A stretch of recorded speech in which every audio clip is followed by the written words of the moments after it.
What happens when a beloved actor sits down for what should be a friendly talk show appearance, only to find himself in the most intense confrontation of his career? The tension in the studio was so thick you could cut it with a knife, and what started as polite conversation quickly spiraled into something nobody expected. Before we get into this absolutely wild exchange, make sure you hit that subscribe button and drop a comment below telling me whose side you're on in this debate. Trust me, you're going to have strong opinions about what went down. So Noah Schnapp walks onto the View set with that familiar smile, waving to the audience as they applaud. He takes his seat at the table, and the hosts welcome him warmly. Whoopi Goldberg starts things off easy, asking him about his recent projects and what he's been up to since Stranger Things wrapped. Noah is relaxed, charming, talking about his college experience and how surreal it is to balance normal life with fame. The audience is eating it up, laughing at his stories about trying to be a regular student while people recognize him on campus. Then Joy Behar jumps in with a question about social media and how he handles the pressure of being so visible online. Noah talks about trying to stay authentic, about how he knows his platform comes with responsibility, but also how he's still young and learning. He mentions that sometimes he makes mistakes, that he's growing up in public, and that's not always easy. The mood is still light, still friendly. Sunny Hostin nods along, seeming sympathetic to the challenges of being a young celebrity in the age of constant scrutiny.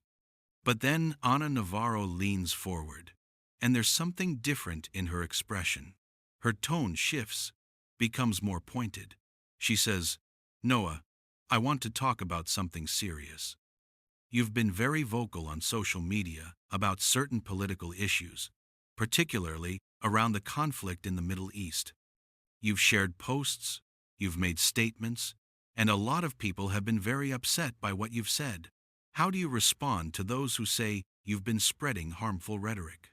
The studio gets noticeably quieter. Noah's smile fades just a bit, but he keeps his composure. He says, "I think it's important for everyone to be able to express their perspective on complex issues.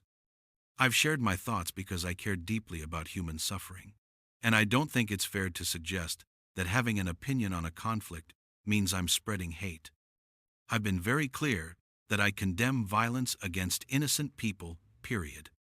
Anna doesn't back down. She says, "But Noah, it's not just about having an opinion. Some of the content you've shared has been criticized for being one-sided, for not acknowledging the full context of what's happening. When you have millions of followers, many of them young people who look up to you, don't you think you have a responsibility to be more careful about what you amplify?" Noah shifts in his seat, and you can see he's starting to get frustrated. He responds, "I absolutely take my platform seriously, but I also think people are allowed to care about issues and speak up without being expected to deliver a perfectly balanced political science lecture every time. I've seen devastating images of suffering, of families torn apart, and I felt compelled to say something. I don't think that makes me irresponsible." Anna interrupts, "But aren't you concerned that by only highlighting one side of a very complicated situation, you're contributing to the polarization? That you're making it harder for people to see the humanity on all sides? There are people suffering on multiple sides of this conflict, Noah. And when someone with your reach only focuses on one narrative, that has real consequences." Noah's jaw tightens. He says, "I've never said I don't care about suffering on all sides. But I'm not going to apologize for being moved by what I've seen and for using my voice to draw attention to it. I think what you're suggesting is that I should just stay quiet unless I can somehow solve the entire conflict myself, and that doesn't seem right either." Whoopi tries to step in, saying, "I think what Anna is getting at is just the complexity of these situations, and how social media can sometimes flatten really nuanced issues into sound bites." But Anna isn't done. She says, "Noah, I'm going to be direct with you. Some of the accounts you've followed, some of the posts you've liked, they've been linked to content that many people find deeply offensive, even anti-Semitic, or promoting hate in other ways. How do you explain that? Now Noah looks genuinely upset. His voice rises slightly as he says, "That's not fair. You're taking things out of context and making it sound like I'm endorsing hate, which is absolutely not true. If I followed an account or liked a post, it was because of a specific message in that moment, not because I co-sign everything that account has ever said." This is exactly the problem with how we discuss things now. Everything gets twisted into the worst possible interpretation. Anna fires back.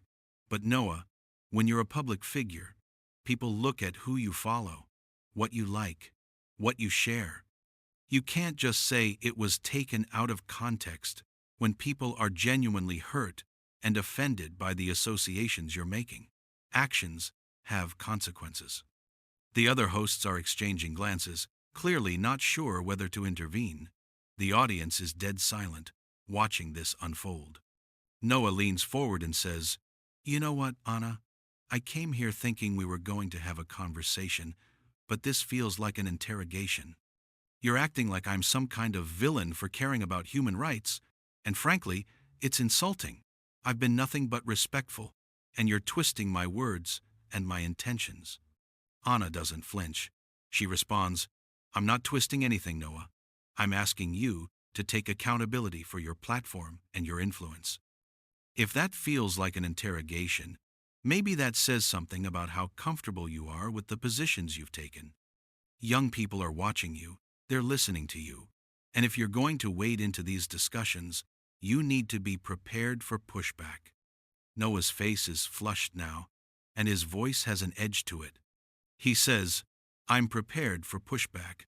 What I'm not prepared for is being ambushed on a talk show and accused of spreading hate when I've done nothing of the sort. I think you have an agenda here, and this isn't about my social media posts. This is about you wanting to make a point and using me to do it." The tension is almost unbearable. Sarah Haynes tries to jump in, saying, "I think maybe we can all take a breath here and—" But Anna cuts her off.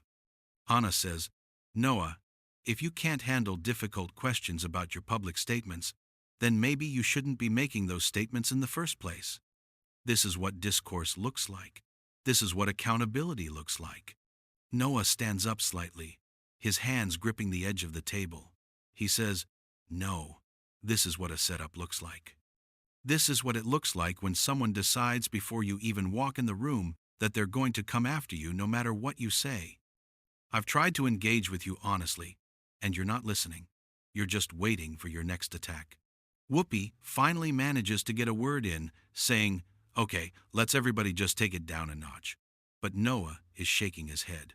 He says, "I don't need to take it down a notch, Whoopi. I came here in good faith, and I'm being treated like I'm on trial." Anna looks directly at him and says, "You're not on trial, Noah, but you are being asked to explain yourself. And if you can't do that without getting defensive and angry, that tells me everything I need to know about how seriously you actually take these issues." Noah's voice is louder now, and you can hear the emotion in it.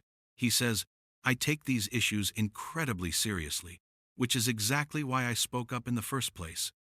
But what you're doing right now isn't about the issues. It's about trying to humiliate me on national television. You want me to grovel and apologize for caring about people who are suffering, and I'm not going to do that." Anna responds immediately, "I don't want you to grovel, Noah. I want you to think critically about your impact. I want you to recognize that good intentions don't erase harm. You can care about suffering and still be wrong about how you express that care. Those two things can exist at the same time." Noah throws his hands up and says, "So what do you want from me? Do you want me to never speak about anything controversial? Do you want me to just post pictures of my lunch and stay in my lane? Because it seems like no matter what I say or how I say it, it's going to be wrong in your eyes." Anna leans back in her chair, crossing her arms. She says, "What I want is for you to understand that speaking out comes with responsibility, and that responsibility includes listening when people tell you you've caused harm. It includes being willing to learn and grow, and maybe even admit when you got something wrong. But instead, you're sitting here acting like you're the victim. That word, victim, seems to really set Noah off. He says, I'm not acting like a victim. I'm pointing out that you invited me on this show under false pretenses. If you wanted to grill me about my political views, you should have said that up front. Instead, you lured me in with questions about my career and then blindsided me. That's not journalism, Anna. That's a hit job. Joy Behar interjects, trying to lighten things up a bit. She says, Noah, I don't think anyone was trying to blindside you. These are just questions that people have been asking. But Noah cuts her off. He says, with all due respect, Joy, Anna, has been going after me from the moment she started talking. This isn't a panel discussion. This is one person with an axe to grind. Anna's eyes flash, and she says, I don't have an axe to grind with you, Noah. I don't know you personally. What I have is a problem with celebrities using their platforms irresponsibly and then hiding behind their age or their intentions when they get called out for it. You're 20 years old, not 12. You're old enough to vote, old enough to serve your country, old enough to take responsibility for your words. Noah fires back, and you're old enough to know that having a different perspective doesn't make someone irresponsible. You keep saying, I'm not taking accountability, but accountability for what? For seeing human suffering and saying something about it? For not performing my political opinions in exactly the way you think I should? I'm accountable to my own conscience, Anna, not to you. Sonny Hostin finally speaks up, saying, Noah, I think part of what's difficult here is that the conflict you've been commenting on is deeply painful for a lot of people, and it touches on historical trauma, ongoing violence, and questions of justice that don't have easy answers. When you weigh in on something like that, people are going to react strongly, especially if they feel like you're not acknowledging their pain. Noah nods and says, I understand that, Sonny.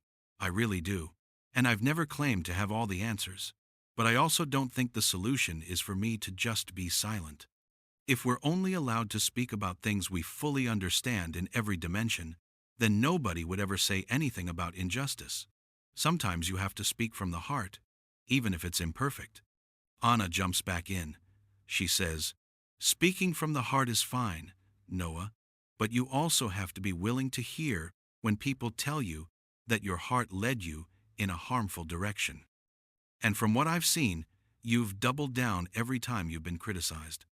You've framed yourself as being persecuted for your beliefs, rather than actually engaging with the substance of what people are saying. Noah's frustration is boiling over now. He says, that's not true. I've engaged plenty. I've had conversations. I've listened to different viewpoints. But at the end of the day, I'm not going to change my fundamental belief that innocent people shouldn't be killed and that we should care about humanitarian crises. If that's controversial to you, then I don't know what to tell you. Anna says, nobody is arguing with you about innocent people, Noah. What people are arguing with is your selective outrage, your willingness to amplify certain narratives while ignoring others, and your refusal to acknowledge when you've stepped into territory that you might not fully understand. That's not about your heart. That's about your judgment. The audience is shifting uncomfortably in their seats. Some people are nodding along with Anna. Others look sympathetic to Noah. The camera keeps cutting between their faces, capturing every micro-expression. Noah says, you know what, Anna? I think you've made your position very clear. You think I'm naive? You think I'm reckless? You think I should shut up and stay out of adult conversations? I get it, but I'm not going to sit here and let you lecture me like I'm a child who doesn't know anything about the world. Anna responds, I'm not treating you like a child. I'm treating you like someone who has influence and needs to wield it responsibly. If that feels like a lecture, maybe it's because you need to hear it. And the fact that you're getting this angry and defensive suggests to me that somewhere deep down, you know there's truth in what I'm saying. Noah shakes his head vigorously. He says, no, what I know deep down is that this conversation isn't productive. You've already decided who I am and what I represent, and nothing I say is going to change that. You're not interested in understanding my perspective. You're interested in tearing it down. Whoopi tries again to mediate. She says, I think both of you are coming from places of passion, and maybe we can find some common ground here, but Anna isn't interested in common ground right now. She says, Whoopi, sometimes there isn't common ground. Sometimes someone is wrong, and the kindest thing you can do is tell them that clearly, rather than pretending everything is just a matter of opinion. Noah looks at Anna with disbelief. He says, So you're the arbiter of right and wrong now? You get to decide whose opinions are valid and whose aren't? That's incredibly arrogant, Anna. There are people with way more expertise than either of us who disagree on these issues, but you've appointed yourself judge and jury of my character based on some social media posts. Anna's voice stays steady, but there's steel in it. She says, I'm not the arbiter of anything, Noah, but I am someone who has covered politics and conflict for decades. I've seen what happens when inflammatory rhetoric goes unchecked. I've seen how easily misinformation spreads and how quickly it can fuel hatred. So yes, when I see someone with your platform engaging in that, I'm going to say something about it. Noah stands up fully now, pushing his chair back slightly. He says, And I'm someone who has watched people I care about live in fear. I've seen the real-world consequences of turning a blind eye to suffering. So when I post about these issues, it's not coming from a place of wanting to inflame anything, it's coming from a place of genuine concern. But you've twisted that into something ugly. Anna stands up too, matching his energy. She says, I haven't twisted anything, Noah. Your posts speak for themselves. Your likes speak for themselves. Your follows speak for themselves.